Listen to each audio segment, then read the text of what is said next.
ಹುಬ್ಬಳ್ಳಿಯಲ್ಲಿ ಮನಕಲಕುವಂತಹ ಭೀಕರ ರಸ್ತೆ ಅಪಘಾತ ಸಂಭವಿಸಿದ್ದು ವ್ಯಕ್ತಿಯೊಬ್ಬರು ದಾರುಣವಾಗಿ ಸಾವನ್ನಪ್ಪಿರುವ ಘಟನೆ ಬೆಳಕಿಗೆ ಬಂದಿದೆ. ಧಾರವಾಡ ಜಿಲ್ಲೆಯ ಹುಬ್ಬಳ್ಳಿ ತಾಲೂಕಿನ ಕುಂದಗೋಳ ರಸ್ತೆಯ ಶೇರವಾಡ ಗ್ರಾಮದ ಸಮೀಪ ಈ ದುರ್ಘಟನೆ ನಡೆದಿದೆ.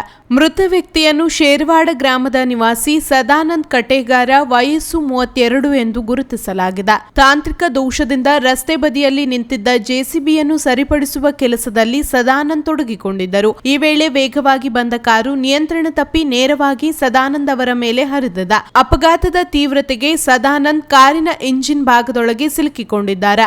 ಘಟನೆಯ ಭೀಕರತೆಗೆ ಅವರ ದೇಹ ರುಂಡಕಟ್ಟಾಗಿ ಸ್ಥಳದಲ್ಲೇ ಸಾವನ್ನಪ್ಪಿದ್ದಾರೆ.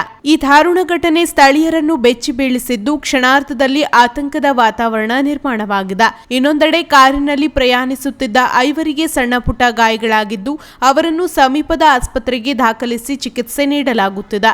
ಘಟನೆಯ ಮಾಹಿತಿ ತಿಳಿದು ಸ್ಥಳಕ್ಕೆ ಆಗಮಿಸಿದ ಪೊಲೀಸರು ಪರಿಶೀಲನೆ ನಡೆಸಿದ್ದು ಪ್ರಕರಣ ದಾಖಲಿಸಿಕೊಂಡಿದ್ದಾರೆ.